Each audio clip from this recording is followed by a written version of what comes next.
ESPN 94.1 FM and AM 930 present The Drive.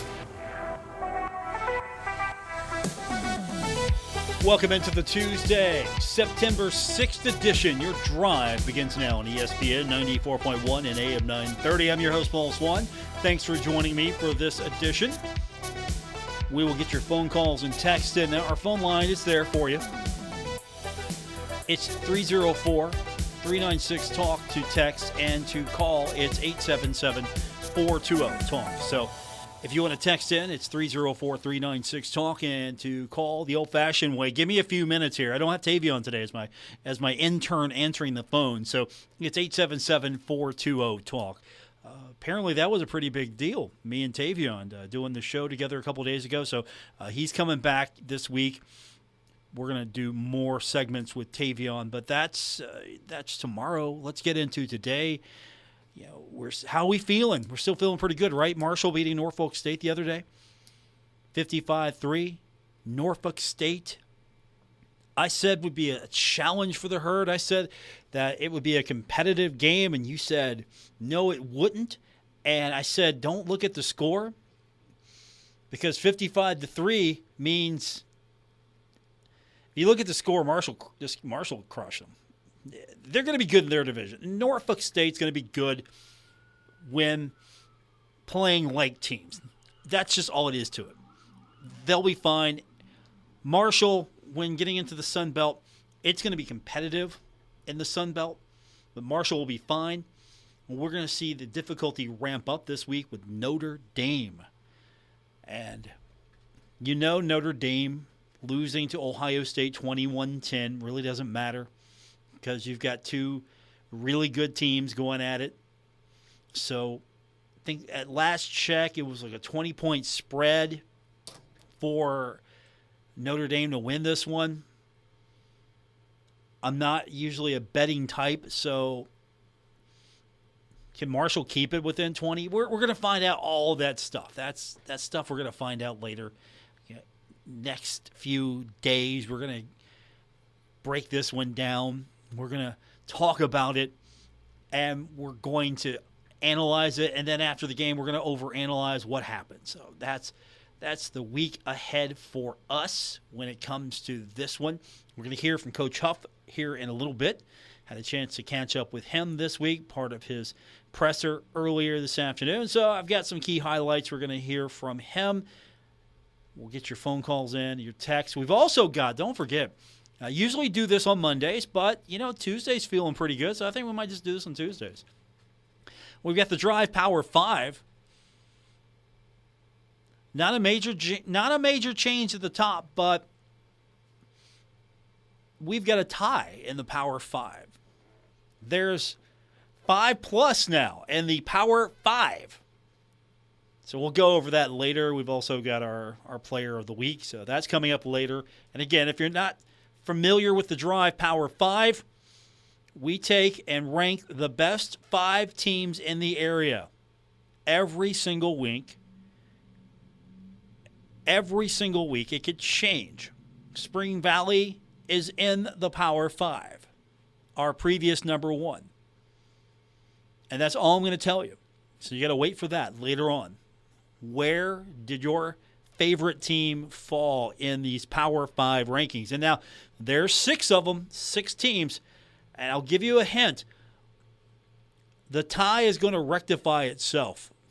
There will not be a tie after this weekend of games. I can tell you that with certainty. Knowing my luck, someone's going to do the math wrong and we will have a tie. But we had some pretty good matchups in high school football over the weekend. So we've got the Power 5 coming up. We've got the Player of the Week. We've got Coach Huff. And we've got you.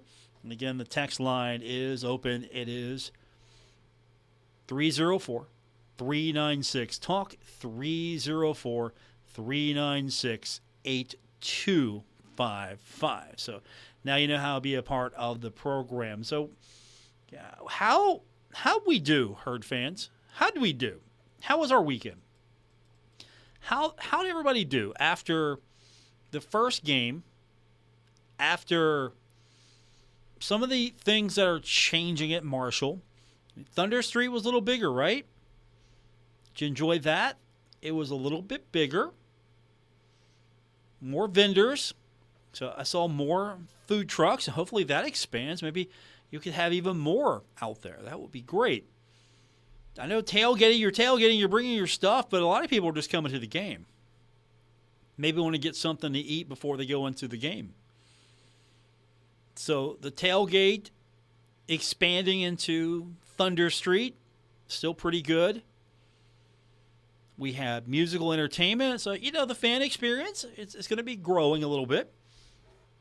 I mean, you don't have that much to work with. You got the West lot, and you've got some lots around. I mean, because Huntington is not this – it's not Boone is the best way to describe it. It's not Boone. Marshall is landlocked. So trying to get the experience better, I'm kind of curious what you thought. You went into the stadium. What'd you see? What'd you like? What'd you not like? There are some things to talk about there. What needs to improve? What needs to stay the same? You liked it.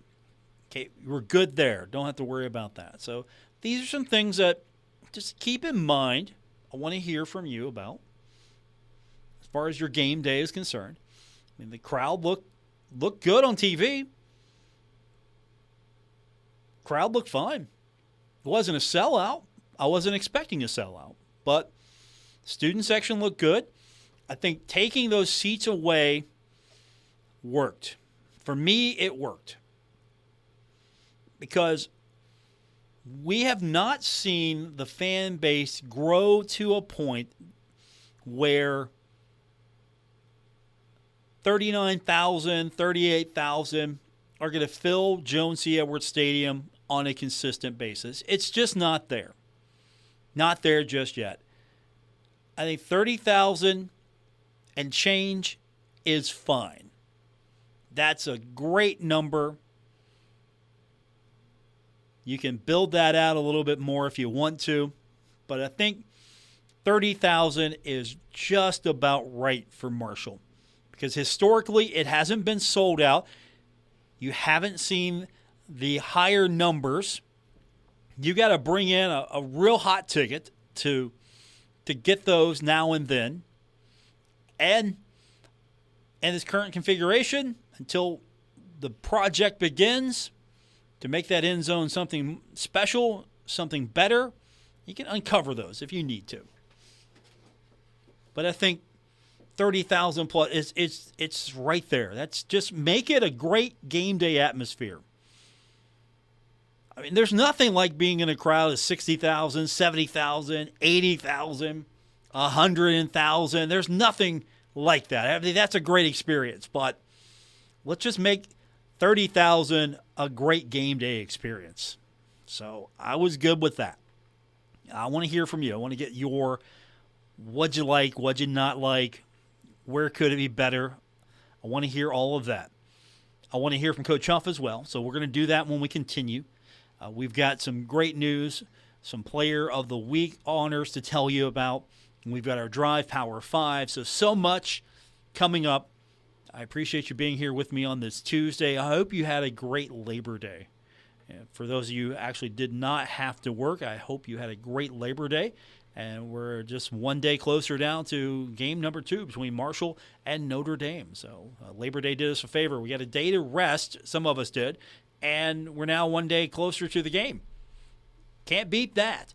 So we'll hear from Coach Huff, get his thoughts on the game that just happened, and look ahead a little bit to Notre Dame.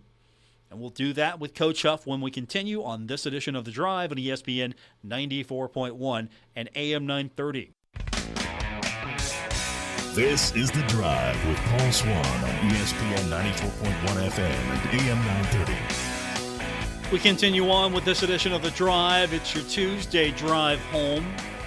For those of you on our podcast, it's your Tuesday wherever you're at drive. Don't forget, you can always catch the show on podcast. It's available on Apple Podcasts, Spotify, wherever you get your podcast. You can listen to The Drive when you want to listen to. Yes, sir. tuning in. Paul Swann, your host here on ESPN 94.1 and AM 930. Today, I had a chance to be a part of the weekly Charles Huff presser, where he gets to speak to the media. We get to ask him a lot of questions, and he gets to answer all of those questions to the best of his ability. It's a great relationship, and we do it every single week. The opponent now, not a top 5 team, but a top 10 team in Notre Dame. The AP poll's out. Alabama, to no one's surprise, the number 1 team in the country, followed by Georgia at number 2.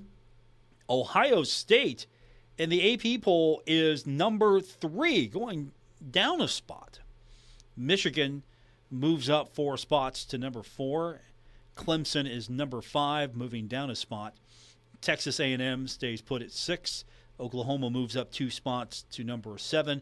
Notre Dame drops 3 spots to number 8. Then Baylor at number 9, moving up a spot in the AP top 25. And then to round out the top 10, USC moving up 4 spots. Any Sun Belt teams getting any love, any notoriety, any recognition? There are no Sun Belt teams receiving votes in the AP top 25. So North Carolina is got 3 points. Appalachian State probably would be getting some points if beating North Carolina was a possibility. That was a fun game, wasn't it? A lot of offense in that one. Not the overtime thriller we've seen some other schools play in, but still. That was a fun game. A lot of offense there. Appalachian State's going to be fun coming up here in a few weeks for Marshall and the Mountaineers. So let's get on to Coach Huff. The game against Norfolk State, it was a 55-3 win. You got to see a lot of players in that game. Marshall played 87 different players.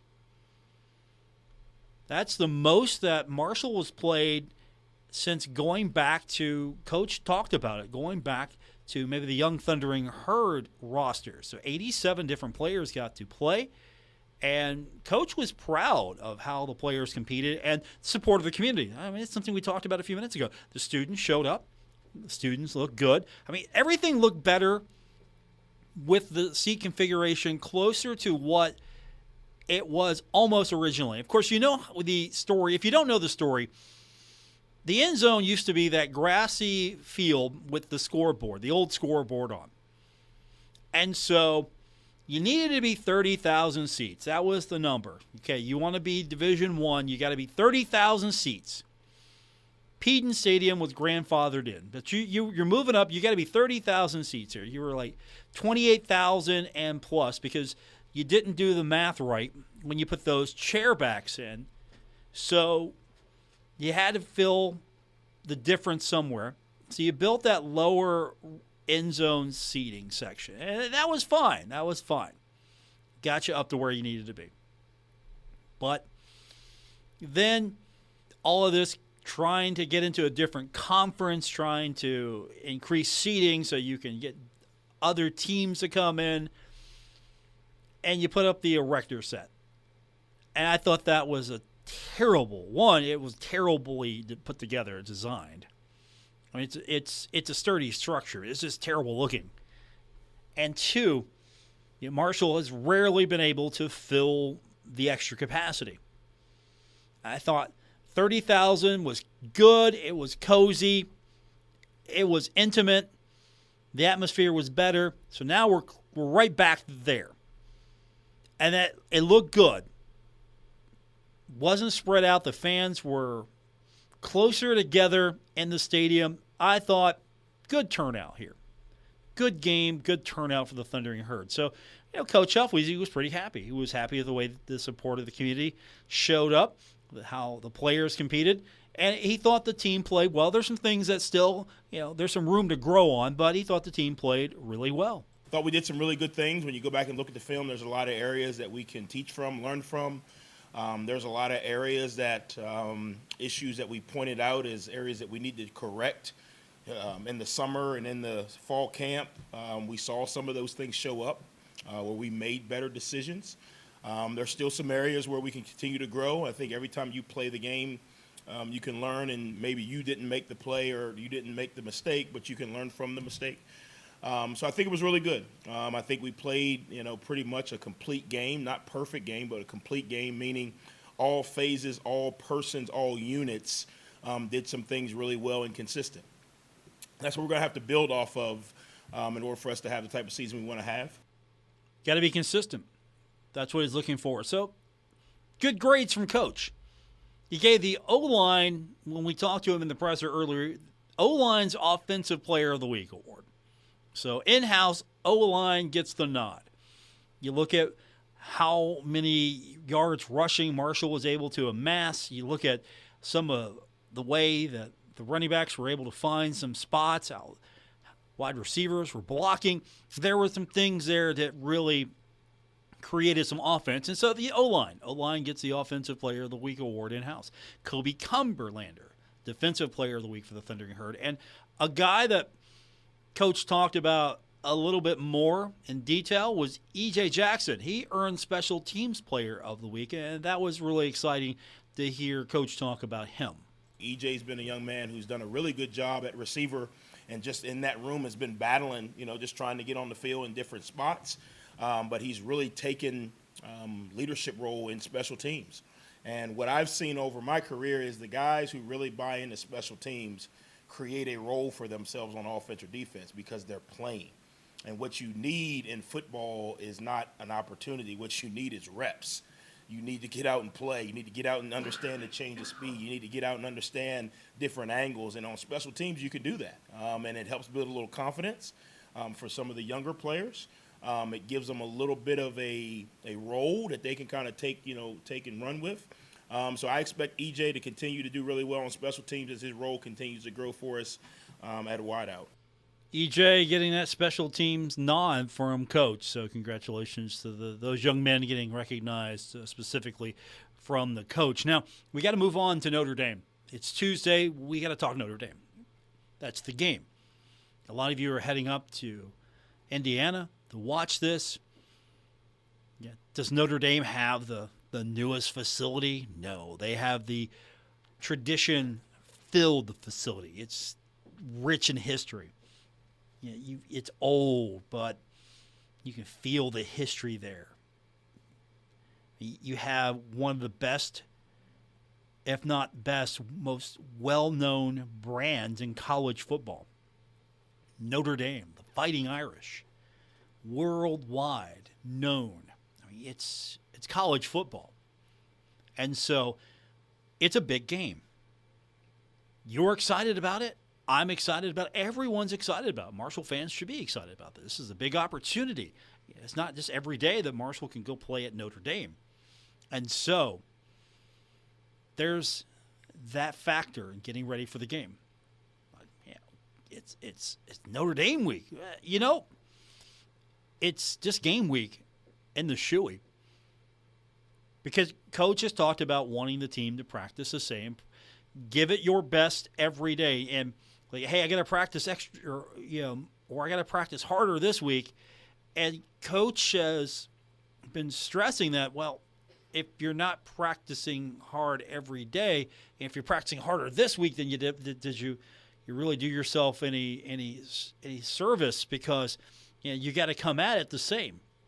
You should give your best effort every time. You should be practicing as hard on day one as you are day 10 or game 1, game 2. You see where he's trying to build that consistency. So Notre Dame's a huge game, but Coach is stressing this week that, one, it's another opponent. It's a huge game to us outside of the Shoey. It's a huge game. But win or lose, this game has zero bearing on winning the Sun Belt. Obviously, from the outside perspective, this is a huge game. I know everybody's excited, from the historical piece of it, the place we're going. All that's great. The reality of it is this game has no bearing on what our ultimate goal is, and our ultimate goal is to play really well in the Sun Belt. Yes, every game, the goal is to win, right? That's the goal. But if you focus on just winning, you'll never get to where you want to be, because what happens when you don't? So what we focused on is how can we prepare each week with the same intensity, the same focus, so we can go out and play with the same consistency. See what I'm talking about? He's talking about consistency, same intensity. Play, you got to have that same. Now, can you do it better? Sure. Can you give extra? I'm sure, but you can't say, "Oh, hey, it's Notre Dame, so I got to attack this harder." Every day you should be giving your best. If your best gets better, and I see where he's going with that. I see what he's trying to install here with that culture is, your best could get better, but your experience level will get better. How you perform will get better, but you should always be giving it your best. You might not see that result today. I'm trying to do my best every single day. Some days are better than others, but he's trying to get it to the point where doesn't matter if it's Norfolk State should get the same level of attention as Notre Dame, as Appalachian State, as Troy, as Bowling Green, and the list goes on and on. But you can't help but wonder, it is Notre Dame. It's a special game. You're playing Notre Dame, one of the pillars of college tradition, history. Is Notre Dame Alabama? Alabama is going to be the odds-on favorite to win the national championship every year. Notre Dame's in the conversation, but Notre Dame's got that brand. Notre Dame has a brand that probably will endure for as long as they play college football. Notre Dame is that brand of college football. So when you think Notre Dame, Coach has a couple of things that he pulls up. One's a movie. Then again, this is Notre Dame. Aren't they all movies at this point? So what does Coach think of when he hears Notre Dame? Well, a couple things. Rudy, no disrespect. Newt Rockney. I'm a football historian, so those things stand out to me. And then again, I think just the overall history and tradition of how Notre Dame football has been played. It's always been played with class. It's always been played with really good, upstanding men and coaches. I think it stands for what truly the core of college football, creating an opportunity for young men on and off the field with an unbelievable brand done the right way. I'm sure there is something out there that there's a violation or something, but you don't hear of scandals when you think of Notre Dame. I'm sure there's something out there that I don't know about, but you don't hear of things that are detrimental to the core of the game. And I think what that is a program and a group of people, not only with Coach Freeman and his current staff, but all the way back through the lineage that have kept the core of college football pure and right. What you do for these players on and off the field to create value for them in their life is what truly college football is about. And I think Notre Dame is one of the many schools that kind of check that box, if that makes sense. Coach has a high regard for Notre Dame. It's one of the elite programs when it comes to what college football is all about. But let's talk about the game itself. You're not playing the brand. You're playing the team. You're not playing the tradition. You're playing the team. So when Coach was asked just what impressed him, and he joked first. He said everything. He said everything. Talked about the way they tied their shoes, how they got off the bus. He injected a little humor into that. But when it comes right down to it, they've got some really good players. They still are Notre Dame, and they've got some really good players. They lost to Ohio State. They still have some really good players. And the first thing Coach talked about was what really impressed him on defense. I think, again, when you look at them, defensively, they got a good front seven, really good. They got a DN, two DNs that are really good, and the two inside guys are quick, a little bit short but stocky, but quick, powerful. On the back end, they play with speed. Obviously, Coach Freeman has done a really good job being the defensive coordinator. You can tell those guys know where they're going and why. I told guys I told the team they are probably going to play faster than you think they are because they know where to go. They can anticipate. They're physical. They're tough. On the offensive side, obviously their tight end is real. He's probably going to win the Mackey. Let me say this. He's probably going to be in the runnings for the Mackey. No disrespect to the other tight ends in the country. Their quarterback does a really good job of managing the game. He's elusive enough that he can run. I think you saw that a little bit Saturday night. Excuse me. So they're pretty good on defense. They've got a good quarterback. But what about the rest of the offense? What stood out to him? Receiver that they lost was a big piece, but they do have some really good skill guys around him. Chris Tyree, their running back, I recruited him. Actually, his first offer was Marshall at high school.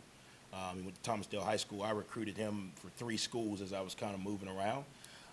He's really, really fast. So I think when you really look at them, they're a complete team. Notre Dame, complete team. And one thing that Coach stressed that stood out today is they're a good team. They're not perfect. Marshall doesn't need to be perfect, though. You don't have to be perfect to win the game. And Coach illustrated that a little bit more. And as I told my team, they're a really good team. They're a complete team on all 3 phases. But that doesn't mean they're perfect. Just like we don't have to be perfect to win the game. What we got to do is we got to execute consistently. And that's where it becomes tough, because now executing against really, really good teams becomes a little bit tougher. Well, how do you do that? You got to prepare really, really well. I told them this week of practice is just on top of all the reps we took in the summer, on top of all the reps we took in the spring. It all matters. We're not going to win or lose the game in this 1 week. Everything we've done up until this point is going to help us moving forward. Coach Huff, some of the highlights from earlier this afternoon. We'll hear more from Coach tomorrow when we continue. It's time for the Drive Power 5. Which 5 teams are deemed the best in the tri-state? Is it Ironton? Is it Huntington? Is it Spring Valley? Is it Raceland? Is it Cabell Midland? Which team is the top team in the Drive Power 5, and how's the rankings shake out this week? We'll talk about it, and we'll give you our Player of the Week. That's when we continue with this edition of The Drive on ESPN 94.1 and AM 930. This is The Drive with Paul Swann on ESPN 94.1 FM and AM 930. We continue on with your Tuesday. Paul Swann, your host. It's The Drive on ESPN 94.1 and AM 930. Our phone line is 877-420-TALK. Our text line, 304-396-8255. That's 304-396-TALK. It's time now for our Drive Power 5, our weekly power rankings. We rank them 5-1. Best teams in the tri-state. We also have our Drive Player of the Week. Our Player of the Week this week is Colgrove senior running back Chase Hall. So congratulations to Chase. Colgrove defeated Meggs 61-34 last Friday. Hall had a combined 421 yards from scrimmage. That's insane. Along with 5 touchdowns, he rushed 27 times for 381 yards, and he also caught 1 pass for 40 yards. 1 pass for 40 yards is a pretty good day for some kids. For him, 1 pass, 40 yards. So Chase Hall, Colgrove senior running back, our Drive Player of the Week. Now, the top 5, and we've got a tie at 5. This is the Power 5. This is the Power 6. This isn't the Power 7. This is the Power 5, the Drive Power 5. But we have a tie at 5. So we have 6 teams in the Power 5 this week. And the tie is between George Washington and Hurricane. George Washington and Hurricane both 2-0.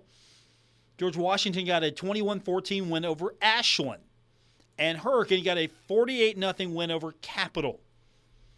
How do we break this tie? Well, we didn't schedule it this way, but I think if we could, we would.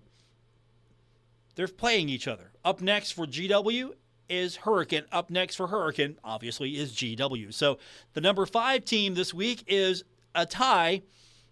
Let's hope that GW or Hurricane take this seriously enough to want to break that tie convincingly. So we'll find out. We're going to find out the true number 5 coming up next week. It may be George Washington. It may be Hurricane. But right now we've got a tie at the 5 spot.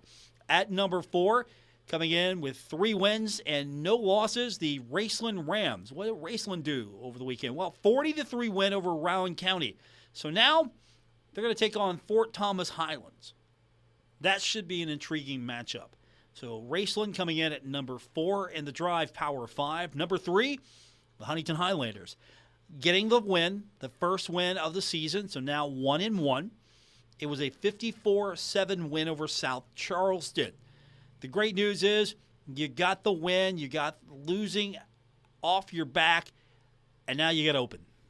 As the next opponent, it's yourself. You gotta battle yourself. You gotta battle not having a game. So open is what's up next for the Huntington Highlanders, coming in at number 3.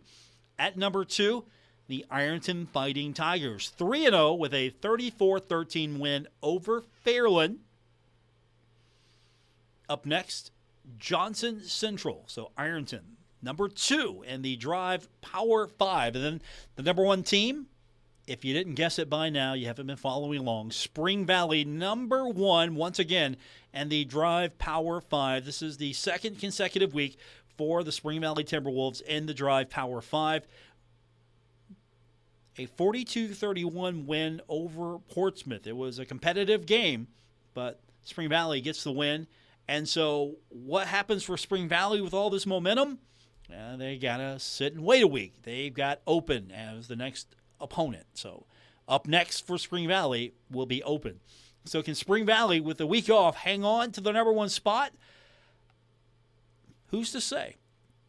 Our voting panel is a very diverse and eclectic group. And for the record, this is not how I rank this, but again, to keep it fair, I brought others in. I could have just told you how the rankings should be, and that would be it. That would be the ranking. But no, we've got several members of our Kindred Communications family voting on this. So we've got people who are watching games, who are out and about, and hopefully you agree with our Power 5. If not, where do you disagree? Do you agree with our Power 5? Do you disagree with our Power 5? The text line is 304-396-TALK, 304-396-8255. I don't think you can disagree with our Player of the Week, with Chase Hall winning that honor. So he wins week number 2 of our Player of the Week, and the Power 5 2 weeks in a row for Spring Valley. Huntington right there at number 3, Ironton at number 2, Raceland at number 4. I think the top 4, solid. Those are probably the 4 best teams in the tri-state. Number 5 spot's going to be decided. One of these teams will knock out the other in the Power 5. One of these teams will knock out the other. And depending on what happens with some of the other teams, Raceland could drop. Raceland could lose to Fort Thomas Highlands. And so maybe GW or Hurricane moves up. Ironton could lose, so maybe everyone else wins. And maybe Huntington moves up to 2. Who knows? But we've got an interesting slate of games coming up this weekend. The only bad thing is Spring Valley and Huntington, they've got Open. I'd rather have that somewhere mid-season, maybe closer to the end. It comes week number 3 for both the Timberwolves and the Highlanders. All right, what do you think? Do you agree? Do you disagree? Find me on Twitter at Paul Swann. Also, you can find me by texting 304-396-TALK, 304-396-8255. What happened this week in the Sun Belt? Well, we've got several Player of the Week honors to tell you about, and we'll do so when we continue with this edition of The Drive here on ESPN 94.1 and AM 930. This is The Drive with Paul Swann on ESPN 94.1 FM and AM 930. We're wrapping up today's edition of The Drive here on ESPN 94.1 and AM 930. Sunbelt Player of the Week honors coming out today, and Marshall picking up some of those. We'll start with soccer. Offensive and defensive Player of the Week honors go to Marshall men's soccer. Matthew Bell and Oliver Sinley leading the team to a 2-1 victory over then number 2 Pitt. And so Marshall racking up some more weekly honors. I know that trophy case that we joke about. I joke about it with head coach Chris Grassi. Just pile those things up over there in the corner. We've got so many of them. I mean, it's a pretty big deal. Ever since this thing began in the Sun Belt, Marshall has taken 3 of the 4 Player of the Week spots. The league does an offensive and defensive Player of the Week every week. So the bell was huge in that win over Pitt. Marshall's going to go up in the rankings, number 11 right now, and Pitt got blitzed. It was an impressive, I think, showing from Marshall. Marshall reasserted itself as one of the premier soccer programs in the country with that, and Bell was a big part of that. And of course, the other half of that was, you got to be strong in goal. And number 2 comes to town, highest-ranked opponent to come to town, and Simley stopped 5 of 6 shots he faced. Made some key stops, make sure that it didn't get any closer than what it was, and so you beat the number 2 team in the country. You beat Pitt, by the way. You beat Pitt. And that's a big deal, right? You beat Pitt. I was told by a Mountaineer fan, a friend of mine, she's like, you should be rooting against Pitt. Okay, I'm rooting against Pitt. Marshall beat Pitt. Here we go. Volleyball, by the way, earning a Defensive Player of the Week nod.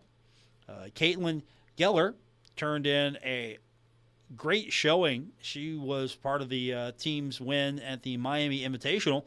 Had 70 digs, 12 assists. Marshall went 2-1 on the week, claimed the tournament championship. Geller also got all tournament team accolades. She had 15 digs and a 3-0 win against Bellarmine on Friday morning, and had 25 digs and a 5-set loss to Miami. Then got the win against Middle Tennessee State on Saturday, 30 digs and 6 assists. She's right now sitting at 5.82. That is the Sun Belt leader in digs per set, 582. So congratulations to these student athletes at Marshall University, racking up some Sun Belt awards. I mean, that's good. You want to start having some success in the new league. I think men's soccer is probably best positioned right now, even though the soccer league is very tough.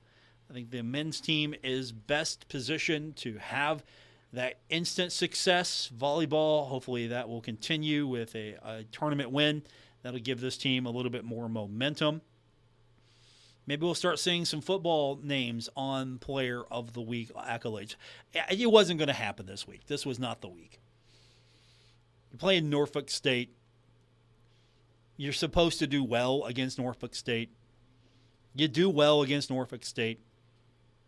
I wasn't expecting any performance to be deemed Player of the Week level coming out of the league. You got to look at the opponent. Now, if someone from Marshall has an outstanding performance against Notre Dame, I think you got a candidate there. If you get the win against Notre Dame, I think you got a strong candidate there. Got to keep it in perspective. But still, I think those will be coming soon. You'll see that. You'll see that come soon. As Marshall starts getting into conference play and getting into a rhythm, there's going to be some – I think this is still – I think the evaluation is true. This is probably right now the East Division, the best G5, if you want to use that term, G5, group of 5, the best division and group of 5 football. And I think we're going back to what I talked about years ago. You remember when everything was breaking up here, it was becoming Power 5 and group of 5, and I said that Conference USA needed to be the best of the rest. That honor went to the American. Conference USA needed to be the best of the rest. 6 is good. 6 is good. You can do a lot of things with your programs with being number 6 in conference standing power. And none of this P6 stuff that the American was trying. But still, be the best of the rest, right? Be a strong league. Not everyone can go to a Power 5 school. And with the transfer portal, not everyone goes to a Power 5 school, stays at a Power 5 school. Now the Sun Belt, I think, is in a position to be the best of the rest. The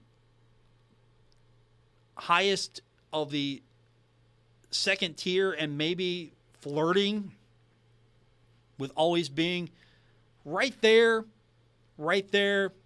Don't overlook them. Right there. The money will probably be the separator here, but just right there.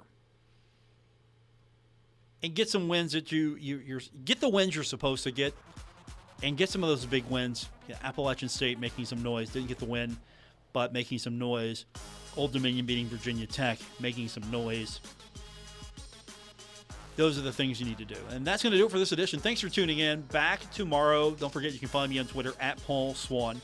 Again, it's at Paul Swann on Twitter. And if you missed any part of the show today, or you'd like to go back, all you have to do is subscribe.